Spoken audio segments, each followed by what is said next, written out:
It's up to the 7 of you. How close are we, Ms. Deputy Clerk?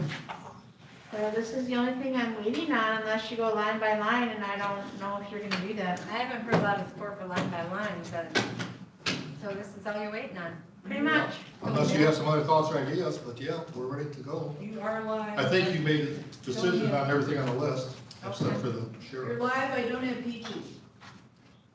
Okay. We'll give her 1 minute. I can call her too. She's having trouble. Oh, okay. I sent her the passcode. She doesn't have very good internet at her house.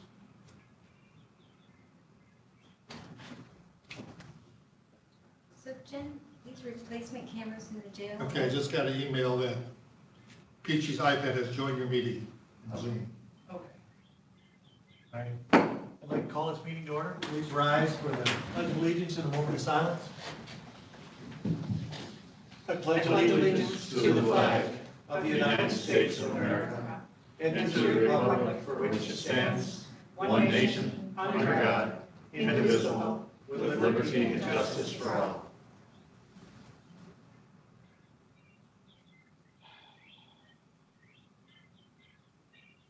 Thank you. Should I call Peachy or? She says she is asking for a passcode. Please move your microphones where they can talk in, speak into them. So roll call. Commissioner Answorthy, Here. Commissioner Rushton. Present. Chairman Bunnick, Here. Commissioner Wessel, Yes. Commissioner Sotos Little, Here. Commissioner Rettenbach, Not yet. No, she's still trying to come in. Yeah, she's having difficulty. Commissioner Launer. Present. Thank you.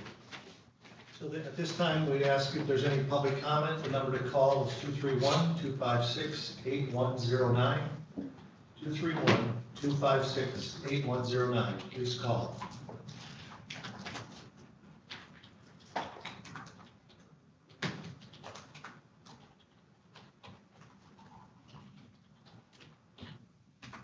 Hearing no calls, if one happens, in a short time we'll take it. But at this moment, we'll move on to the action items. And the first item on the list is the Sheriff's Office staffing reorganization. They have sent us the chart, and I think you all have a copy of that chart. And we know that the request is for 2 daytime sergeants. And it's not a new position. Well, I mean, we would actually, I think, eliminate 2 deputy positions then and make 2 sergeant positions. Commissioner Rushton.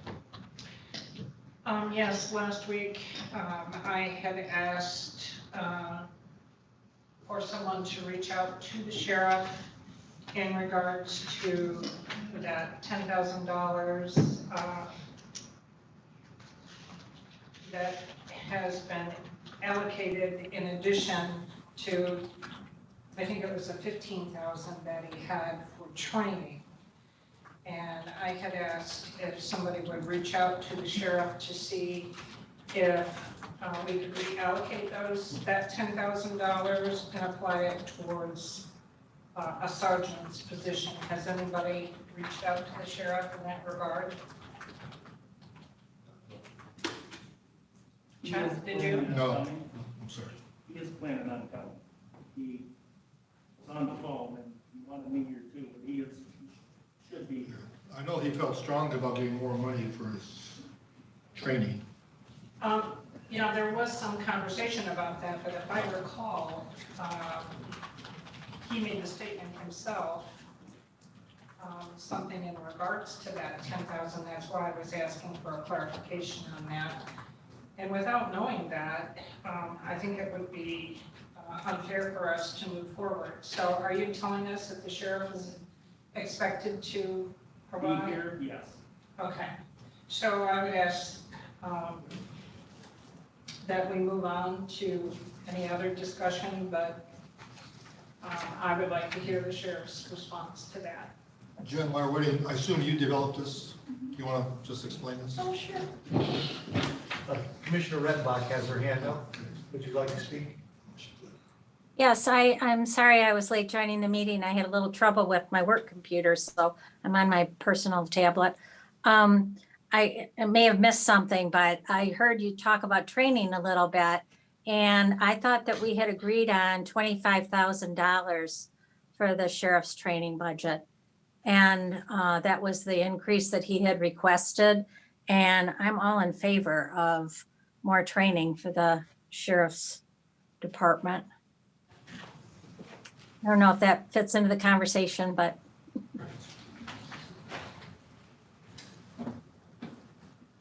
there you are. Sorry, got jammed up with a last minute phone call. Apologize. So Sheriff, I don't know if you heard the question I was asking. It was that I thought that you had requested $25,000 for your training budget. It was originally 27,000, but we're looking at 2021. So by our calculations, it would be 29,000. It was said that we had a $40,000 amount for two sergeants for that 21 period. Nope. She's asking about your training budget. I apologize, I thought that was by name. Training budget was to increase it from 15,000 a year to 25,000 a year, yes. Okay, I'm all in favor of that. That's great. Thank you. Okay. And here is the conversation that happened last week. I thought during one of our discussions in regards to your training budget, that I understand that the 10,000 came from the gas because you weren't using as much gas and so on and so The forth. price is lower. You had asked, for it to be moved to training. My question is, I was wondering if you had any flexibility with that $10,000 that's been allocated towards training to offset some of the cost of a sergeant's position. I would say yes, because when you look at the priorities, having hands-on field supervision is very, very important. Someone immediately out there right now. Our training budget, if you recall several years ago, when I first started here, 2012 as elected sheriff, our training budget was $7,500 a year. And I want to say 3 or 4 years ago, you increased it, you doubled it to $15,000 a year. And we were looking at all the politics, all the social unrest, all the things going on and upping our budget. But what I've been discussing this with the undersheriff and 2 lieutenants, there's a lot of stuff coming out online now where we are not going to have to travel as much. In other words, send someone down to Grand Rapids, a U.S. attorney, or send someone down to Flint or Detroit for training. In that, we're saving money on that. We thought we might be able to trim like $2,500 out of our training travel budget. And if we took that 10,000 of training, if we're able to do a lot of this stuff online, it is cheaper online. It's not as good as hands-on training, but we're still getting the same objectives met. If we could take that 10,000 and move that toward the sergeant's positions, I would be okay with that, as well as the 2,500 cut in the actual training travel part of it. And I thought you had alluded to that when we first talked about this. That's why last week, or a few days ago when we were having our last budget discussion, I wanted to have this further discussion so we could have clarity. As you know, or may not be aware, the judge had asked for increased hours, and she went back to her budget and trimmed that a little bit so that she could structure her department that would work effectively for her. And so I wanted to hear from you if you could effectively restructure, still do the job that needs to be done, with the training, because we all recognize that training is critical, especially in today's world. But at the same time, if you could trim that budget a little bit, then maybe we could find our way to at least give one sergeant to your structure. And I believe last week Commissioner Bunnick also mentioned, he seemed to favor that idea at the time. He made the comment that when you have two sergeants only and they're both working on nights, if one should get sick or come down with COVID, now you're left with one. That's So, correct. I thought that was a very good point that Commissioner Bunnick brought up, so I think- thank you for that. So we could actually look at trimming your budget in those areas, and that would give us about 12,500. There would be 12.5 toward it, and I believe the number that we want for 2021 would be 29,000, and I've got documentation to show that. When it was projected that it was gonna cost 40,000 for these two positions, that included night shift differential. And that's $1,800 right there that should not have been included because we already have two night sergeants. So that's just clerical thing, but I don't see that night shift differential is gonna apply to day sergeants, so. Go ahead. Sheriff, I just wanted to point out, I worked on this afternoon, the paper that's right next to you, Huh? that is updated from the request that Steve originally asked for in 2019. And I just handed this to the board. I also emailed this to you, Peachy and Patricia. I'm not sure with being on Zoom if you'll be able to see them. But I have done this as a 1 sergeant versus 2.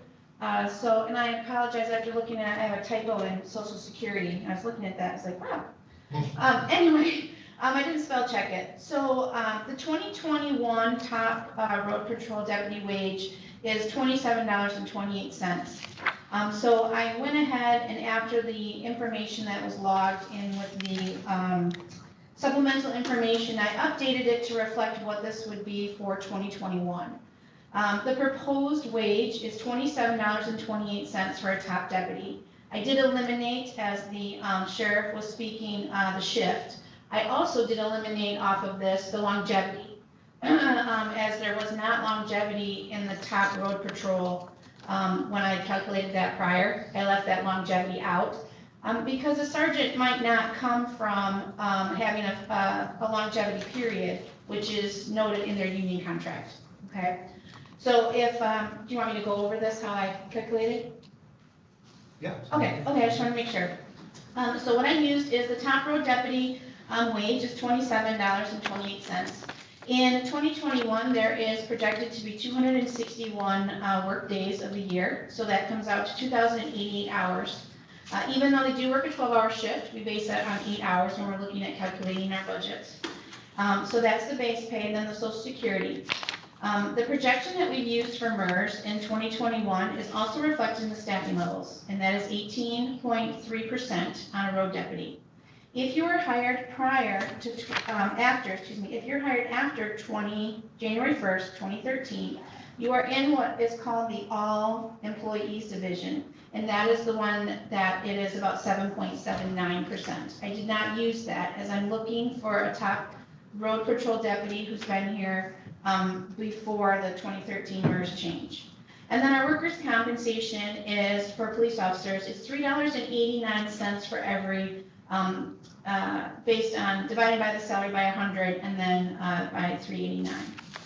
Within the command sergeants and lieutenants union contract, there are 3 steps. Longevity was excluded from the January 1st implementation of their contract. And so they have 3 steps. Step 1 is $30.82. Step 2 is $32.08. And step 3, if you're 15 years of service, is $32.46. Their retirement package currently for retirement is at 26.3%. Their workers' comp would be the same. So at the bottom, I did a step 1, which is in the color yellow, is the road patrol sergeant from the top. So step 1, road patrol, 2, road patrol deputy, and that's the amount. Step 2, and then the step 3. I've highlighted in green, if an employee becomes a sergeant that was hired prior to January 1, 2013, the employer will transfer into what's called a closed group. So they will keep their benefit that they have when they transfer. and that's per the transfer documents that are on file with MERS. The second in the blue, if an employee comes who was hired after January 1, that employee will remain in their open and they will keep their retirement. So it seems like that number coincides with, you came up around 28,000. That's what she has for the step one. So step one would be an increase of 28,000, Yeah. of which 12,500 we could shift in the budget, and that's for 2 sergeants. So that would be the difference between 28,000 and 12,500. So that's for the 2 sergeant position to make that whole. And the increment does go up, obviously in years, but we were projecting 2021. So with that night shift differential off and everything, we're basically $29,000, say, to have those 2 sergeants go into effect. And I think it would be a wise move to take that 10,000, you increase the training budget by, and take that to offset the cost of that. And I talked to Under Sheriff Morgan, I think we have another 2,500 if we continue to train online. A lot of the stuff we're able to do. And unfortunately before, we're kind of remote up here for training. Everything's at Lansing State Police Academy or down in Detroit area, Washtenaw College or this or that. And we do a lot of training at Camp Grayling. We can still go back and forth on our budget to Camp Grayling.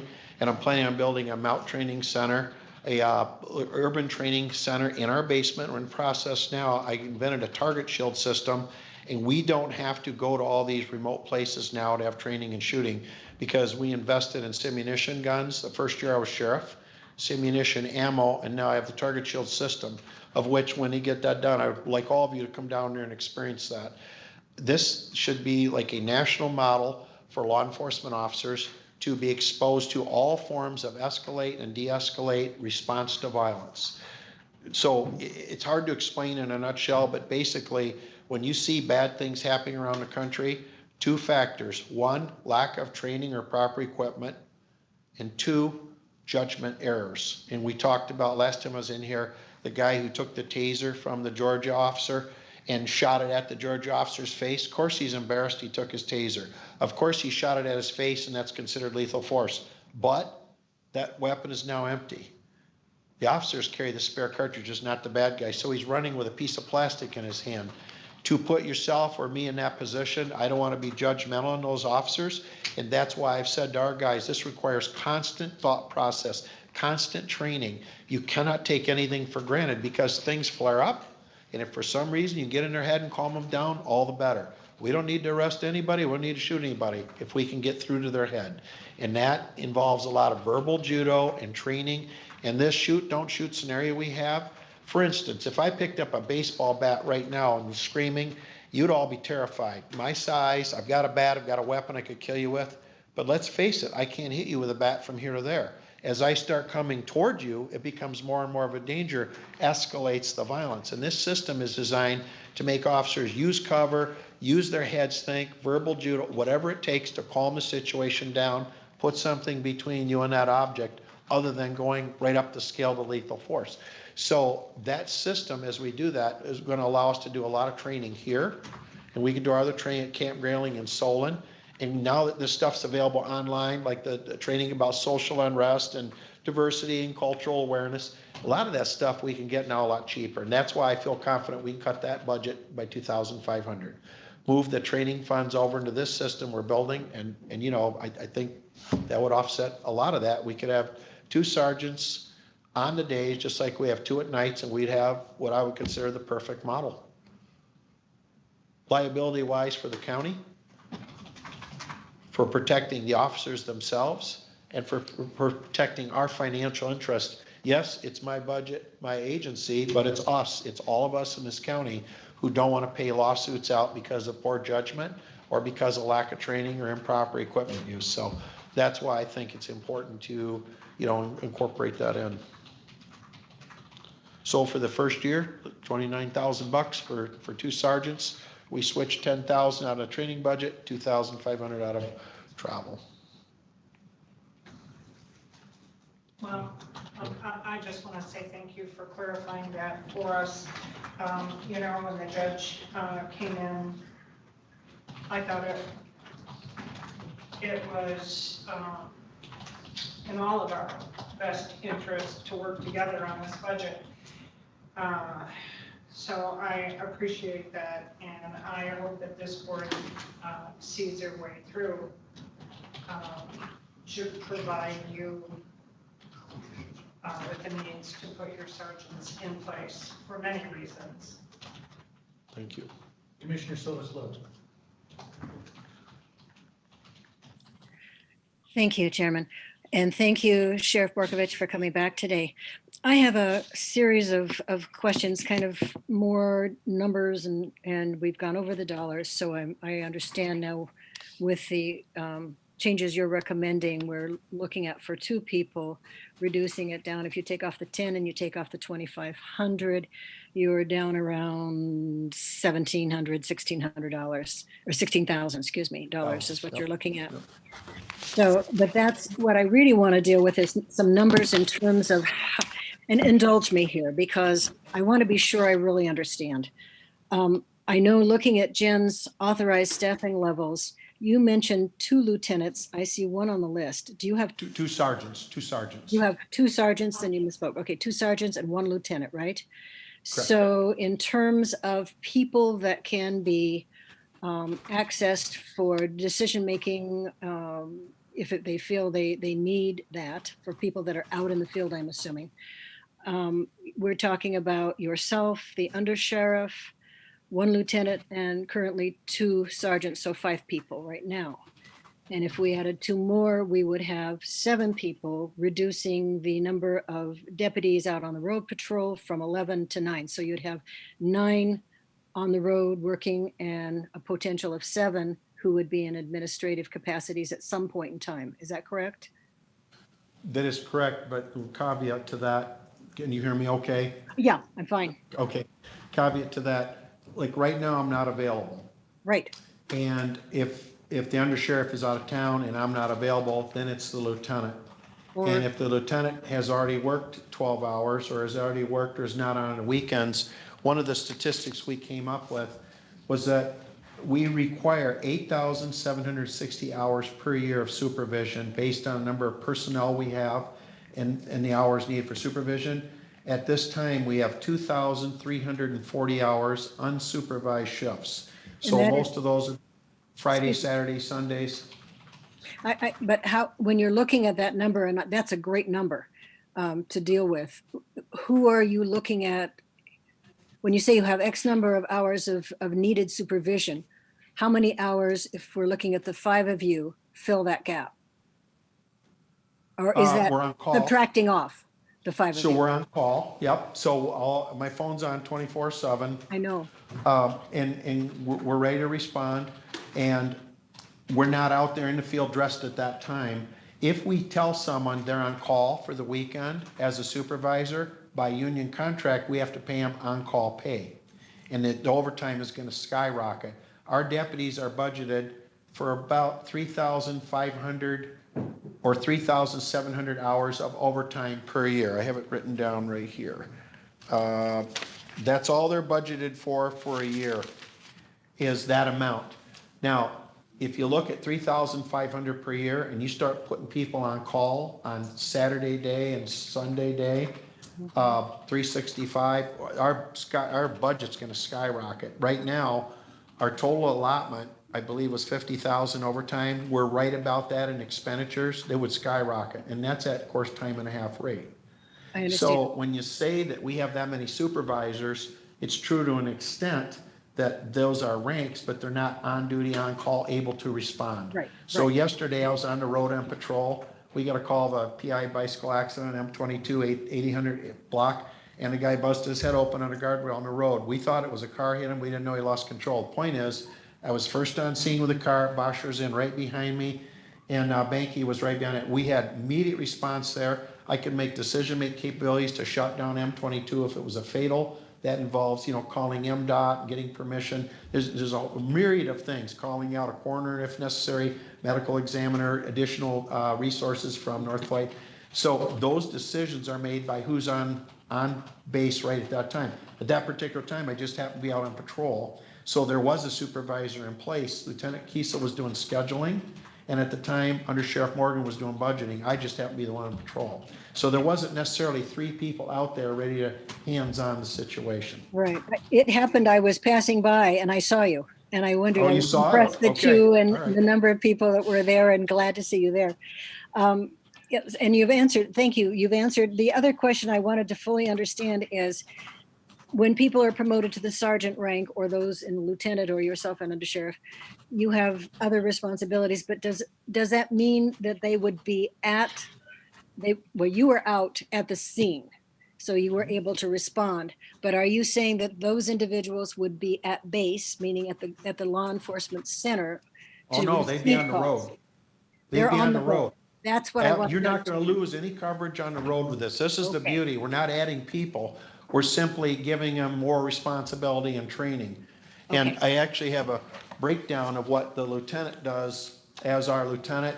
It's a very extensive. I'll leave a copy with everybody here. So you folks can look at it. There's a lot of stuff a lieutenant does on top of being out on the road or being on call weekends. But we would not lose a single bit of coverage on the road. We would just have, I would just say, more experience and more supervisory training, so that when you do have the 3 of us on scene like yesterday, you have that command making decision, that the ability to call out this road or that road or chase or bring help in.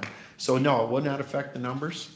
That's what I was worried about. Thank you. That clarifies. I appreciate it very Okay. much. Thank you. Thank you. Commissioner Westman.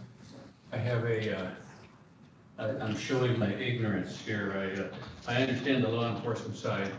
My question is, I understand that occupancy in the jail is way down. Yes. Is there any possibility for realizing some of the cost for this side of the chart by making some adjustments on the right-hand side? That's a good question. So technically, no, and this is why. The jail is separate on a parent, it's a different branch. You come down, it's a different branch. The jail or corrections operations run over here.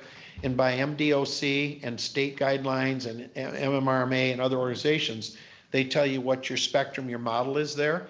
They still have to have the building there. The building has to be heated, the lights have to be on, and we may have 35 inmates tomorrow. Sometimes we take on 10 or 20 from Grand Traverse, because the courts haven't been sentencing many people to jail lately. So what I would say is, if money could be taken out of that budget, it might be only for a month or two, and it would screw up the budget in the long-term planning, because we might have 20 people from Grand Traverse next week or next month. And we can't predict when the judges are going to start sentencing people again.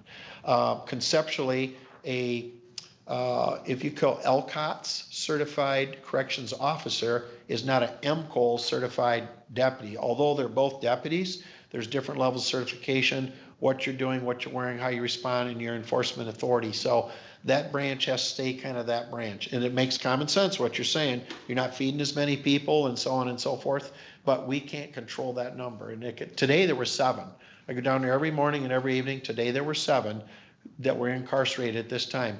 Some are MDOC holds, some are just there temporarily, some were arrested for drugs or drunk last night, or beating up their spouse. That number fluctuates. Since I've been here, we've had maybe low 50s as a high. We average in the low or mid 20s, and right now we're at like a historical low, but I would say is because of COVID. But it's a good thought. Commissioner Mock. Yes, thank you. One thing I did want to clarify, and you did, was that we won't be losing the road patrol No. hours, so they will still be working the road patrol. Yep, and I'll still be at board meetings and, wherever I'm going, undersheriff will still be in his, and the lieutenant will still be doing what you'll have in this list, which is pretty extensive. There'll be no change on the road, other than one will have 3 stripes and the others will have none or 2. That's it. You will not see the difference on the road. And then also, I took it, you did mention you were quote unquote in conversation with your 2 lieutenants yesterday, so I took that to be Lieutenant Roush and. Correct, the corrections lieutenant, road lieutenant, Okay. yep. Yep. So my final question was, and I understand what you're saying about the jail, and they've got their needs, and obviously we've got to keep the lights on over there. But one thing that has always bothered me is the how much we spend on the TNT rental. And just The car? Yeah, it's just me personally, I think we got $7,000 a year in rental for that car. And I just think that's a lot. It seems to me like we could buy a good used car for a lot less for the year and, Roll away. Well, Well, you're gonna Part of answer, okay, so that car's not ours. I know, it's part of It's- the whole thing, we have to. The correct, T&T provides that for the employee. Yep. Kiesel, yep, or Right. Sergeant Yeah. Lieutenant, right. State car. Yeah, we don't have a I choice. know. No. Well, don't we have a don't choice. have- well, we have a board meeting Thursday. Don't go And for that. what's frustrated me as sheriff, when I got here, we had a grant. It's called the Burn Grant, BYRNE, and it paid for a lot of that undercover position. And the undercover position, this era of drugs, is very important. But every year, that grant amount goes down, down, down, down. So what does that mean? The county pays more and more and more. How about this, Commissioner? How about I'll research it with TNT on Thursday. I will talk with Under Sheriff Morgan to find out if we have the possibility. Now, we can't use one of our black cars because obviously they're working undercover, but I think you're right. I think there are cars out there that are moderately priced. I mean, the stuff they use is all different, color, shape, sizes, and models. I will broach that topic with them and find out if we have any flexibility there, because I am as frustrated as you are with the burn grant. To me, it's like the number of people who die every year from fentanyl and heroin overdoses exceeds the number of people killed in the Vietnam War, which started in 1955 and went to 1975. So 58,000 people killed in the war, and we're in the mid-60s. I mean, so drugs are very important, but I'm frustrated at the funding sources. I do think that it's time that some of the sheriffs and some of the police chiefs and the state police director get together and go back to the feds and say, what is up with the burn grant? Some agencies might have 10 guys undercover. We have one. And that gets our foot in the door, and that brings all the Michigan State Police resources to Leelanau. You know what we've had going on recently and some of the stuff. We get the state police resources, computers, their management and all that, but I'm very frustrated we're paying that much for it. I'll be honest with you, I feel the same way you do. So let me broach that with them. And that being separate from this, what I'm talking about, but I do see what you're saying, and I'll talk to the undersheriff, and a beater car is a beater car. As long as it runs, it turns on. It's like $7,000 a year, every year. 7 years, $49,000. They might have a pretty nice car, and it seems to me like an undercover person wouldn't need that, shouldn't look that good. I understand. I mean, maybe they do, maybe they should, because they're supposed to be added. I think there's enough agencies that have really fancy cars. And I know for a fact that some agencies use confiscated cars. Some of them can be like a brand new Mustang or, convertible, some good looking car, but whatever, I'll look into it and see if there's any gray area with Yeah, that. if there's anything, anywhere you can go with that, I'd appreciate that. Yep. Mr. Ransom. Here's my frustration. We got a deputy out on patrol. Any snap decisions, he's gonna have to make, because he's not gonna, unless he happens to have somebody riding with him. Right. Any of those snap decisions, he's still gonna have to make. Right. So, I put that aside. And I say, that's where the training is so important for those deputies, is that they have that training. And I don't, if it came down to saying, we have a command position or training, I'm gonna come down on the side of training every time, because that deputy having that training, he's got that with him all the time. That supervisor may or may not be available, and probably won't be available in that split-second decision. Right. He needs to make that decision. So Correct. I don't want to compromise any training to pay for a supervision person. I'm just, this is just me talking here. The other thing is, I look at this and I say, we got these two deputies out here that, we're proposing promoting to sergeant. They're still gonna be out on the road. They're out there, and if, another deputy makes a call, I gotta believe they're gonna show up today, just like they're gonna show up tomorrow, whether they're a sergeant or not. Absolutely. I gotta believe that those guys are gonna have each other's backs, and they're gonna come and help that guy, irregardless, just like you would. Minute to minute, day to day, you're exactly right. And the first part of what you said is much like the military model. You ultimately have to make that decision right now without supervision. You have to be trained and prepared to do that. However, caveat to that being, Okay, so we're gonna enter a house on a warrant. Who got the warrant? Who signed the affidavit? Who met with the prosecutor? Who's calling? Who's gonna allow you to collect $40 an hour overtime to stay over 2 hours on your shift when you didn't have sergeant? Well, I tried to get a whole lieutenant, but he was gone. The sheriff was at a meeting and, blank. So you've got someone there to make that decision. Who can authorize overtime? Because we allow sergeant to authorize overtime. We would allow the sergeant to do backup calls. They'd be working with each other. We're losing no coverage. But just like in the military, you can always go one up on a chain of command. Someone's always going to be a squad leader, platoon leader, division leader. You're always going to have that. And that's kind of what we're aiming for with us, accountability. We're looking for accountability. We're looking for consistency. We're looking for fairness. And, we had a lawsuit when I first started as sheriff that was just ending. And there was a problem with some training. There was a problem with access. There's a thing called fresh pursuit. And you've got someone hiding in a house. It involves warrants and getting a hold of prosecutor. There's a lot of math going on at once while still protecting people's civil rights. And in the meantime, we keep the county out of liability. We keep our deputies out of liability and everything by following the model. So I agree 100% with what you say. They still will make those command decisions.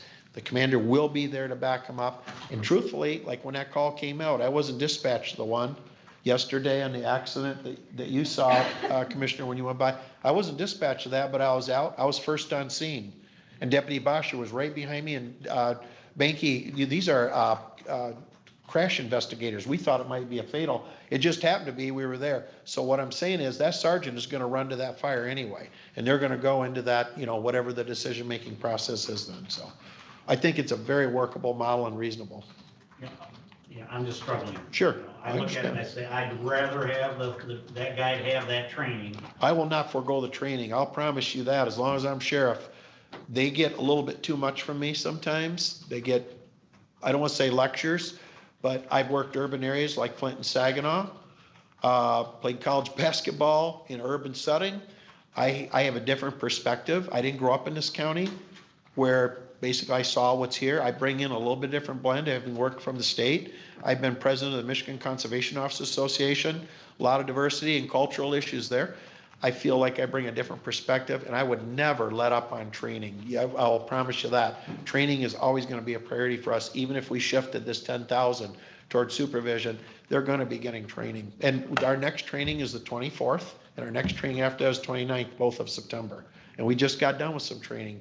So It's all the time. it's just continuous. The way It just, life is now. that's the way life is now. You have to continue to validate and train. Today, we had our newest guy sprayed with OC gas, and he spent a whole lot of time crying and rubbing his eyes and snot coming out his nose, and then he had to go get tased, because you have to understand, I mean, the training never ends. And it's just, but that was today, this morning. And, Nico is training with Greg Horncole on K9, continuously training with drugs and with searches and people and clothing. So, yeah, I would never let the training down, even if we shifted that money. I do appreciate you appropriating that, Tanner, having the idea for it, but I would never, ever let up on the training. I just have one quick question, is you've got a rental line item. I don't think we can pull anything out of it, but I was curious mostly what that rents. Are you talking about in the 301 budget? Yes. That's all your new cars. Every the car, rental every is- mileage is rental. That That's our funds your motor motor pool. pool. Motor pool. Okay, thank you. Yep, so Uh-huh. that's why it's so accurate. We got. Yes. All right, if I may. You mentioned this training center you want to build in the basement. And do you have an idea of what that would cost to build out?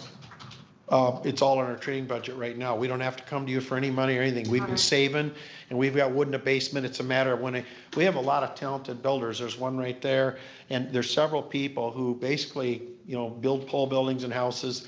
We'll build it on rainy days, piece at a time. All right, once it's completed then, is it possible to have nearby law enforcement, other law enforcement, come here for training out of ours? So is there a revenue possibility in the future of that? I never looked at it because the state police share with us, the band shares with us, they give us 2% money. Quite often we train the band. As you know, I deputize them. They have 2 new ones coming on right now. I'll be deputizing next week. So we kind of share facilities. I don't expect they would come here and use our simunition and our equipment without doing something. So I don't know there would be a source of revenue. What about other outside agencies? So let's say, Benzie. let's say, let's just take it out of public service. Let's take it, say Loomis, armored cars, that go around and pick up stuff. Would Loomis want to come here? When people see this system, it's very possible that we could say, we'll run you through a training module. And right now, I believe it was $1,500 we got today for income for the, Over the course of this week. over the course of this week, we just added another $1,500 because we have Deputy Ryan Lott working right now. I believe it's with Buick, isn't it? Ford, working with Ford. So we have auto companies coming here and they pay us basically $50 an hour to have a deputy on scene to shut a road down or a crossing or M22 challenge, whatever. It's possible we could bill out for that to the private sector. For instance, something like, just throw out a security company comes in and they would like their people trained once a year. There's no better system I found. That's why I got involved with this. I started it up, it's there, it's in place. All we have to do is put the walls up. We're even making hinged and pivotal walls. So if you go through it 5 times in the course of a year, I stole that from the Army, basically. We can change the pivots, and these guys are engineering so that we can move the walls so you can't cheat. And I'm telling you, I'll promise you, if you all go through it, I will promise you, you'll shoot people you shouldn't shoot. I will promise you, we'll have discussions, and you'll have that wherewithal moment of, yeah, I didn't realize that knife was 50 feet from me. I saw him screaming, yelling, swearing. He was coming in with the knife. I probably could have tased him first. I probably could have used OC gas, or I probably could have got behind cover or something else. And everyone makes mistakes, including police officers on it.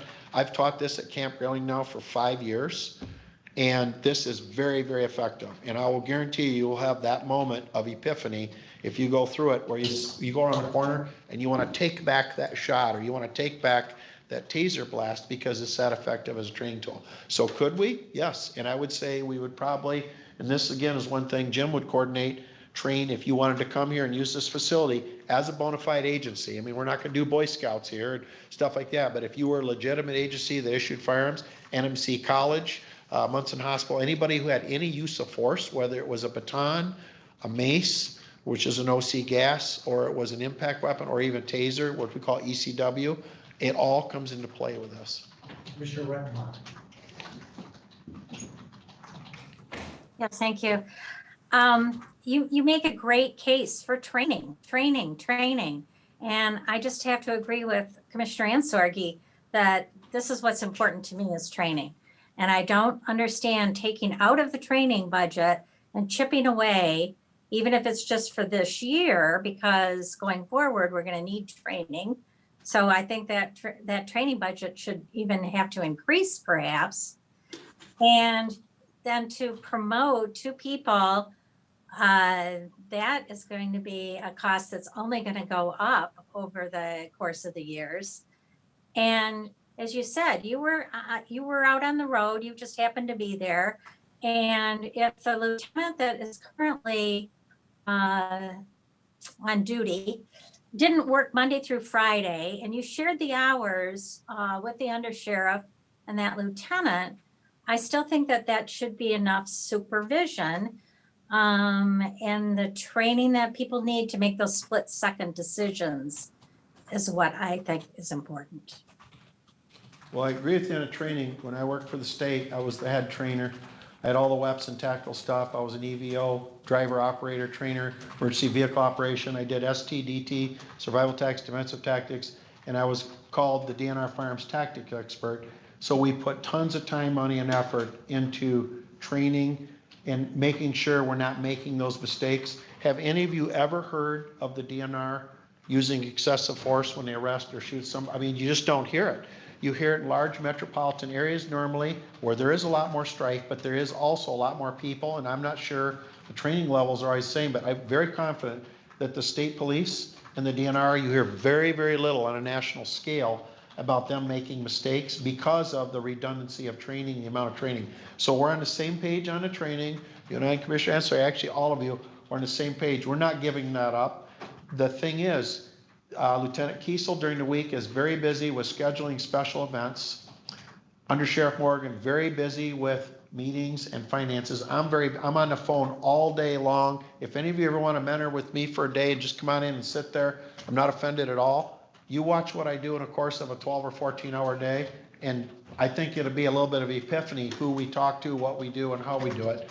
It's not like I can take Lieutenant Kiesel out of the office and put him on a Saturday patrol, and under Sheriff Morgan, I'll put him on a Sunday patrol, because that means during those 2 days of the week, I pulled him out. Now I've got a big hole when everybody expects service Monday through Friday, 8 to 5. So I think we're small enough, we're getting by, but we're pretty small. We're not big enough where we have an extra guy around to go ahead and work weekends, and that's why I think that it's important to get that.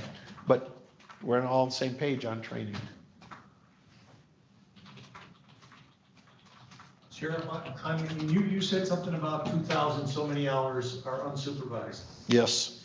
You know, and I guess that, you know, I'm concerned about that, and you just kind of answered the question, because, I mean, when you do scheduling, I would think you could do that Saturday, Sunday, Monday through Friday. Scheduling isn't, whether it's for special events, which we don't have many this year. We had 100 and some. This year? Oh, yeah. We did. Oh, not this year, I'm sorry. Every year, but this COVID year. Maybe the COVID year's a little odd this year, okay. Normally, it's well over 100. Right, so, but I mean, that could be, and the people who have those special events, a lot of them work during the week too. Right. So they have time on the weekends when they're organizing things. Right. So, but one, I guess, in my mind, then one sergeant is 2,000 hours.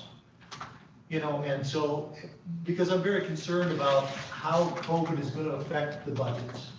You know, and I mean, when we look at 2008, when there was the downturn, it affected it for about 5 years. So I suspect our budget isn't gonna grow for 5 years. It may, because it's pushing people out of the city, and it might be raising all the prices of the houses. Yeah. But generally, it's a downturn, and it can be. So I guess I'm a little leery of putting, you know, $29,000 or $30,000, which is gonna keep growing every year, onto the budget. But because you have that 2,000 hour deficit unsupervised, I know he's not gonna cover it completely, but a sergeant would work 2,000 hours a year. So it gives you, you know, at least, you know, a start, you know. And I was hoping the other times could be covered by the scheduling and other things being done on the weekends, so that there's supervision all the time. If we could, then I would leave a hole during the week. So there's also. Well, it's true, but there would, you know, still, let's say you and the undersheriff would be there, at least try to kind of fill it. I know it's not the same, but. We do our best. I can tell you that I have had my boots in Sutton's Bay School today, St. Mary's School, Glen Lake School. The power went out on the central and west side of the county. There were all kinds of power issues. Consumers was out. Restaurants were closed. People are all over. I don't think anybody doubts. Very busy, yeah. Well, yeah. But I mean, these guys are too, to their credit. Everywhere, and we've all seen that Yeah. everywhere, and, you know, and I love that they're going into the schools and, Yeah. you know, but our job is about the money. And, Right. and I don't want to see us, you know, as it is, we've been going back and back. And, you know, we get a report from the treasurer, our interest is going like this, you know, because the money we have reserved is going and the interest rates are going down.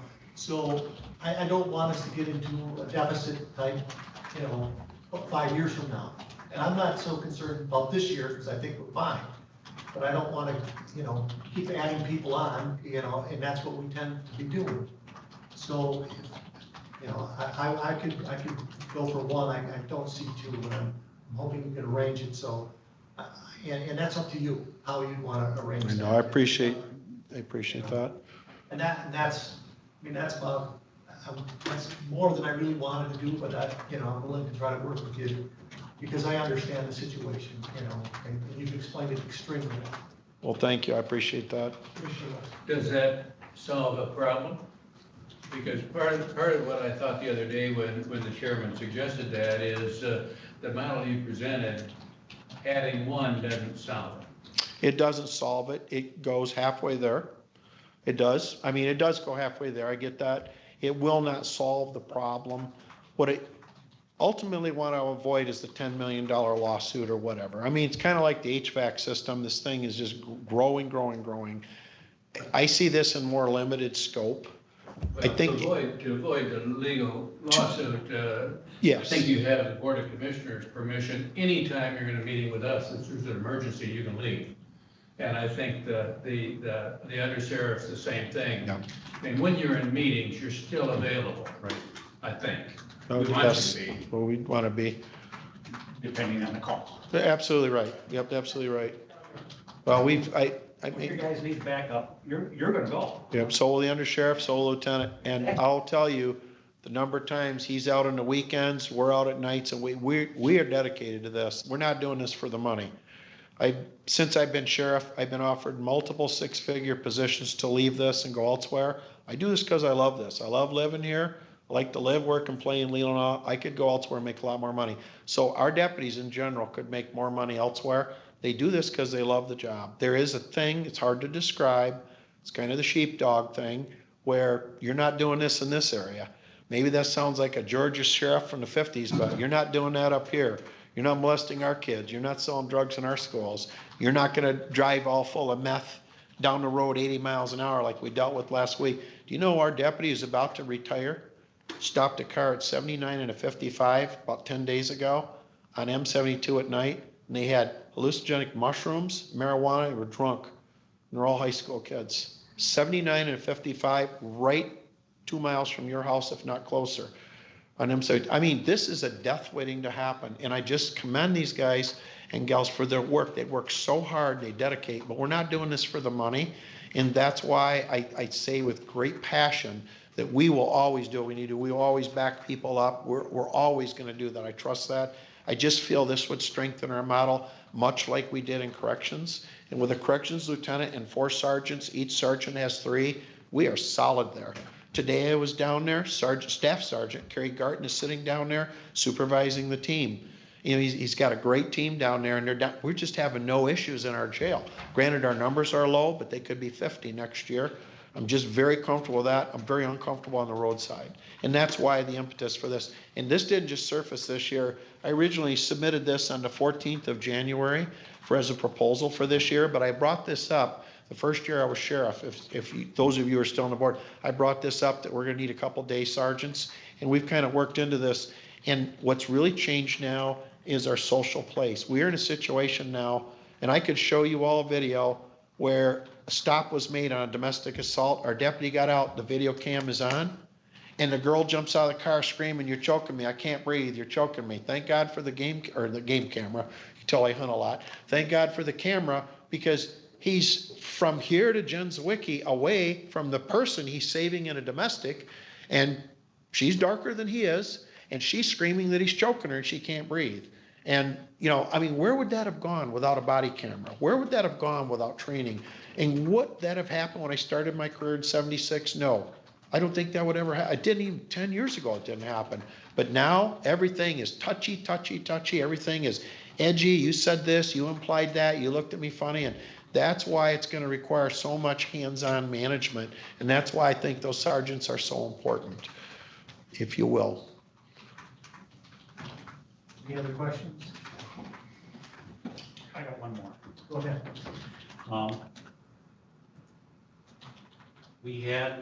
This year, we had additional legal expenses associated with the, Union contract. yeah. Well, no, well, there was that too, but, we also have some grievances filed that we have to deal with. And, it's not anybody's fault, but it's a cost to the county. Correct. And I did not see any increase in your legal fund for next year, even though we know it's. So are we budgeted for 5,000 a year, John? Right. Yep. So we've depleted this year's fund? No, we Probably have, not yet. Not yet. Because we haven't paid the bills because things aren't done yet. But next year, we don't get another 5, we're just capped at 5, right? We have $5,000 That's liability. what you have in your budget What for we've that. been doing, yeah, 5,000 a year. Right, and I hope we don't use any of it. I know we have a contract for 3 years now, probably the grievances might have had some politics. I try to stay out of the politics of the union. So your question is that could come out of our budget this year? Well, you run over, I expect that, when these things are paid for, that you'll have gone over your budget for this year. And you know, I don't see any planning that you may have to do the same next year. And that's, you know, it's not a punishment, I'm just trying to say, where are we, you know? I Where do gotta the look funds at come current from? expenses and say, are we gonna cover them next year? So And- could we ask the administrator, what kind of legal bill do we have other than what we already have? We have a county attorney we pay for. What additional The costs? grievances are all extra. So I mean, what are we looking at? 2,000, 3,000 5 to 7 to 10,000. right now? Yeah. Yeah. So, Yep, I understand what you're saying. Combined for all of them, Yeah. Not just for Sure. things total. Sure. So there's a cost to the county that Sure we there is. have to make sure that we incorporate for next year. Sure. You know, it's not the, you know, $40,000, but if it's $10,000, it's $10,000. Right. Well, hopefully the And- 5 will offset a lot for this year. If we have to get into next year's, I don't know how that's done year to year. That'd be the county administrator and the attorney. I don't want it to cost county 1 penny more than it should. And, you know, I understand what you're saying, but that's kind of an intangible for me to answer until I see that bill or what. I mean, I've always tried to keep the deputies as productive, as positive, and as happy as possible. And when there is a grievance, I've been here 8 years, we've had very few grievances, no losses, no issues. I mean, it's been a very smooth 8 years, and I would hope it stay that way or even smoother next year. I know there was tension this year over the union contract, and I can't control certain things. No, and I'm not expecting you to. Yeah. All I'm saying is, do you expect that we need to increase that budget for next year? No, I don't think so, especially with a union contract we signed all the new contracts this year. The last one was signed and it's for 3 years. I think it's gonna be smooth sailing. I hope it's smooth sailing then. I don't see any reason to, you know, anticipate or think a conflict.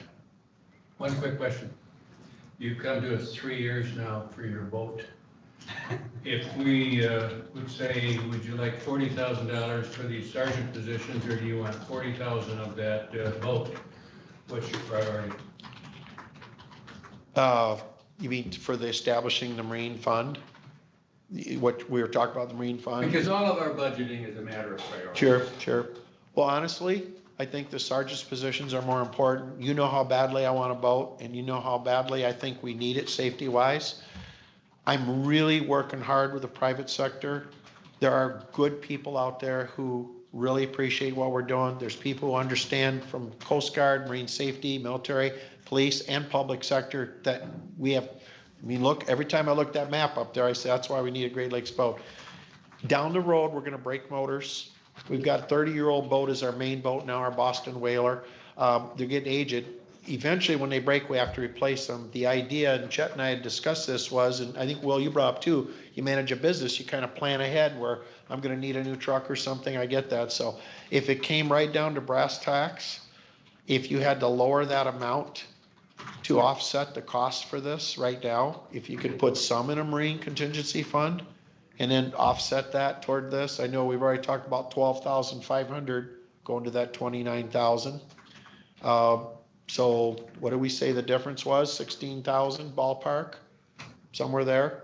That if you cut that from 40, you know, and you put that in, I guess that would be my priority. Sorry to drag that out, but you hit me out of the blue with that. But I guess my priority would be, I think it's that important to have road sergeants. Yes, the Great Lakes are there. Yes, I'm working on private individuals, private sector support for that. And ideally that would be great. But I would say the priorities would be sergeants. Anything else? Well, you gave us a lot to think about, and I really appreciate it. Sorry, man. Well, through this. I don't care if I have to come here 25 times. My will and conviction is the same. It's 4th year I've applied and working on for next year, whatever, but my will and convictions never change. I'm gonna do what's right for the right reason, always. I'm gonna always be honest. I'll never lie to you. And I'm just gonna say, sometimes it offends people. I don't mean to, but I'm a blunt, honest person. I just say it like it is. And I do think we really need that. But I would like to leave you all with a job description of lieutenant. And maybe if I left that with you, Laurel, or?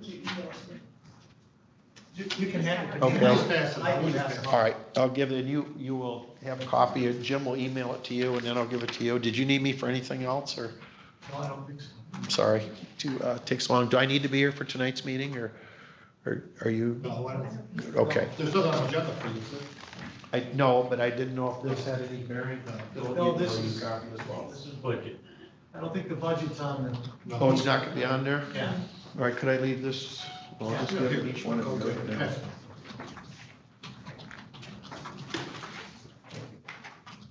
Thanks for coming today. Thank you, I appreciate all your support. I know what you're trying to do, protect the budget, I get it, I know you're supportive of me, and I appreciate that. So they can kind of keep it like this out. Oh, I got two. You got two? That must be I mine. only add to it, space is always there. Added to it. Boss? Yes. Can I ask the lieutenant a question? Sure. You don't have to. I didn't hear they had me come up. You know, all these special events, you know, I'm assuming you have a procedure you go through. Do we have the opportunity of charging these people an application fee for all the work that you're having to do? I'm just asking a stupid question. It's not actually a stupid question. I mean, I suppose maybe it's plausible. I mean, a lot of the events, I mean, the ones where we can charge, we do charge. The commercial that's going on today, the commercial that's going on Thursday, we'll be reimbursed fully for that. Will you be reimbursed for No, your I'm- hour I'm- coordinating it? You're out there scheduling all our people here, but you're also taking all these calls, and I'm thinking if we had a process in place to say, okay, if you want us to look at this special event that you're proposing, we're gonna charge you a flat, I don't know, pick a number, $100 or whatever. 2-hour administrative fee, And whatever. I think it is plausible, but a good example is the Polka Fest. There are several different things related to the Polka Fest. We provide traffic for the parade. We provide traffic for the mass march.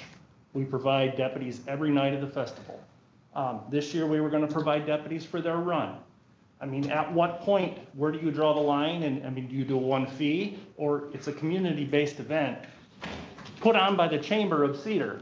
Now, that particular event, the deputies' overtime is taken out of the LCC fund because most of it is alcohol-related. You know, So- it's just getting to be a monster, you know, That- it that- gets that more is- and more and more. That is a great idea, and I think we'll talk about this. I think an hour or two administrative fee for his work scheduling this, Just to put it together to say. that could be part of the proposal. You know, and, you know, if you're asking for this is how much it's gonna cost you to have a deputy, you know, all that stuff that you normally do. But, you know, this is just, you know, and it's just growing all the time. And on the events we do have where we do charge, I mean, it's not just the overtime we get back. We also charge the car, we pay the benefits, and Jen has the numbers, it's the full-fledged. And I'm sure you have a process there that, you know, you go through to say, this is how much it's gonna cost if you do this or this or this. But just somebody walking in the door saying, you know, I wanna talk to you for, 4 hours, well, you know, there's a cost associated with that. You hit the nail on the head, And it's not just Yeah. us, it's also emergency management, because they're Yeah. tied into all these too. and you have over 100 events a year we're doing, and if it was 1 hour administrative costs, by my math, that's $5,000. Am I saying that right? It's just $50 growing. times. And, you know, if it's a nonprofit, you know, we could have a policy, you know, where the board could exempt it or something like that, but I'm just think about that. You know, it's just becoming a I monster. already thought about it, you're exactly right. I don't know why we're not charging at least a 1 hour administrative fee, which would be $5,000 a year at 100 events. And we're well over 100 now on a normal year, so that is It's not gonna cover unreasonable for everything anybody that to you're do. doing, and I understand that, but all I wanna do is, you know, there's gotta be a little bit of pain for somebody walking in the door saying, I wanna do this. Well, if nothing else, we're helping them, this administrative fee, it's like a bank, they charge administrative fees when they review Walk your in the accounts. door. This is an easy thing, not to make it painful in public, this just makes sense. We're paying money to have him there as a county working, as a lieutenant, but we're being shelved over here to do special events. Administrative fee makes a ton of sense. I don't know truthfully why we didn't think of that before. A lot of these events, they come to us, they want traffic or assistance or whatever. And we've kind of always taken on the philosophy, as long as I've been running them, which has been the last several years, that whether we say yes or no, they're still going to hold the event. And we have taken the stance that we would much rather be there and not be needed than be needed and not be ready and available. And I'm not saying don't do it. Right. There may be a cost associated with coming here. Great idea.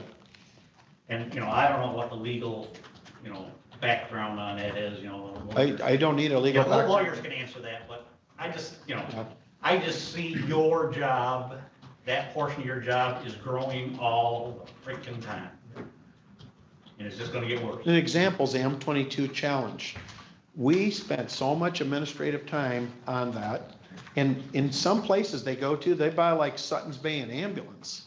And they buy huge things to tell them it's a $50 administration fee attached, and it's not really attached to it, it's just part of the hourly billing. We get basically $50 an hour to have the deputy there for the wages and all that stuff. And that's something we're just doing it from here forward, thank you. I can say that that'll be a source of revenue that goes along with, just like this week, we're bringing in $1,500 on this special events, just this week, and here it's mid-September, so it's a great idea. You can take that off. All right, any more questions? Thank you. Any more good ideas like that? Call me. That's a great idea. We've been losing money on that. It's been a particular frustration point for me because he's busy all day long on the phone with people, and yeah, that's good. And, it might be such a thing that an administrative person, not necessarily a law enforcement person, can do a portion of that. I don't think they can. I don't know. It takes the expertise at this level to make decisions on what, when, and where. This is an easy button You can for only us. stretch him so far, though. I know, but this is an easy button for us, so. Sure. Thank you. I'm done. Thanks, boss. Thank you. Appreciate it. Thank you. Be safe. Thank you. All right, we'll move on and now review of revenues and expenditures. Do you want to make a decision? Or? No, there is no decision being made. No decision to be made? I said there's no decision has been made. Yeah. Hasn't Right. been It's hard to understand you with that on, but some people seem to. I'm hard to understand anyway. Ask my wife. Well, I'm willing to do one. I mean, I know that's only halfway there, but I guess to start off, I'm pushing you more than I really want to, but I am concerned about the 2,000 hours not being supervised. I do think that he could put the lieutenant to cover and then all those hours would be covered. Commissioner Redbaum. Yeah, I'm still on no promotions, and the money should go into training.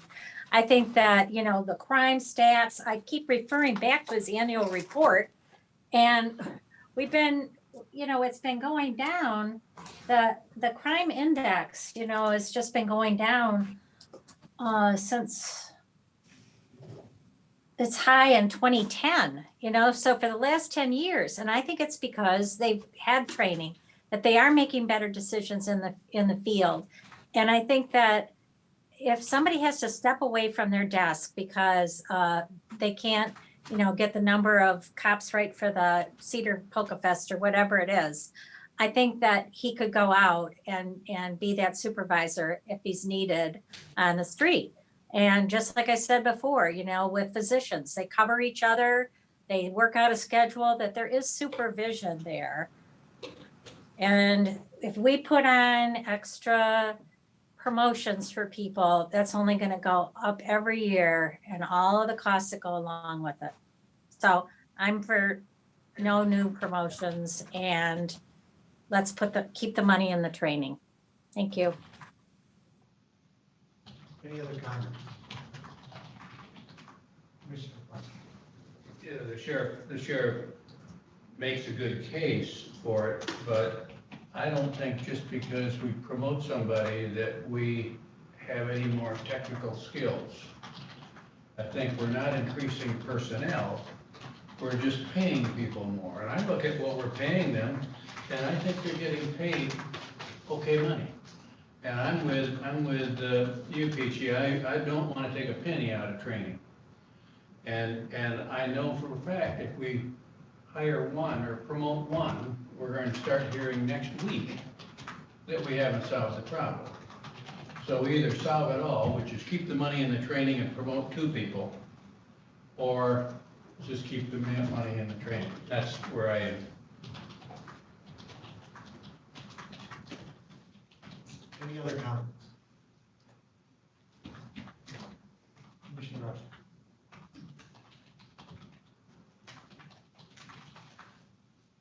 I have heard this board say different times that we should not be out there micromanaging departments, but that's exactly what we're doing here today.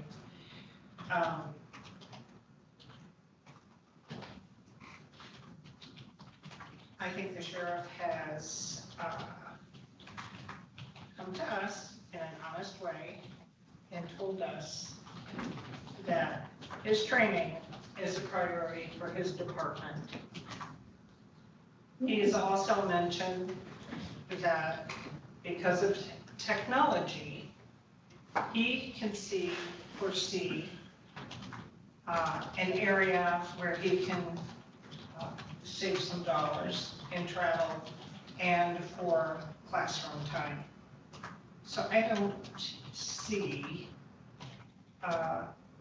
training suffering, and I commend them for putting together a structure in their facility so that they can actually do hands-on and the type of training that they need.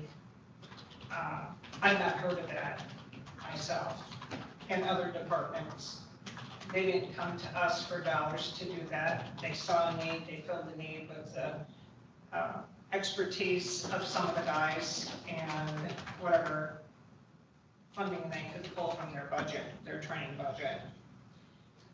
I, like Commissioner Bunnick, do have a level of concern about the unsupervised. In a court of law, if there should be a lawsuit, that's the very first thing that they're going to target.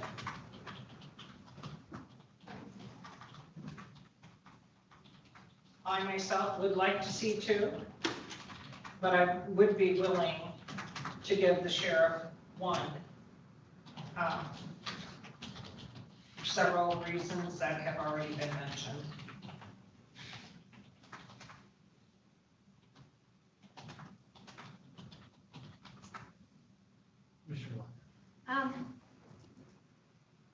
Yeah, I'm gonna put a vote in for, one. I think it's a great step forward in what I think is just down the road anyway. If we're lucky, we're not gonna have a situation like we could have. I believe that our deputies have been well-trained. I'm confident they will continue to be well-trained. And I think that they've been instilled with that culture of keeping a close, the sheepdog type analogy that our sheriff used. And we all feel really safe in our county, and we've heard of some great arrests that were made or great stops that were made, and we've heard, where the deputies gone a little bit above and beyond and discovered something quite dangerous. And I think that all, goes back to that. So I'm willing to do one at this time. I'm sorry. And the other thing I wanted to say is, we really are, if we don't do this, we're really continuing to bank on the sheriff and under sheriff being able to do what they've been doing in the past. We're really banking on that, and at any time, technically, they don't have to. They don't have to be the hands-on officers that they are. They have been. I think they will continue to be, but this really would cover a lot of those situations where sometimes they just simply might not be available, and especially considering the hit and miss coverage in our county. Commissioner Suisley. Thank you. I come in where Commissioner Wessel did. I think the training is important. Remember that our sheriff said that if we promote two people it's going to take additional training.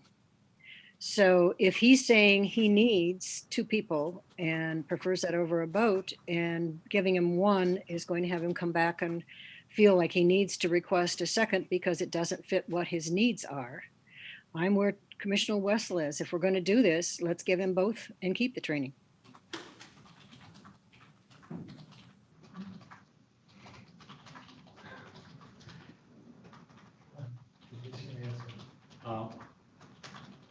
I look at this and I say, you gotta look at why did we originally have that lieutenant position?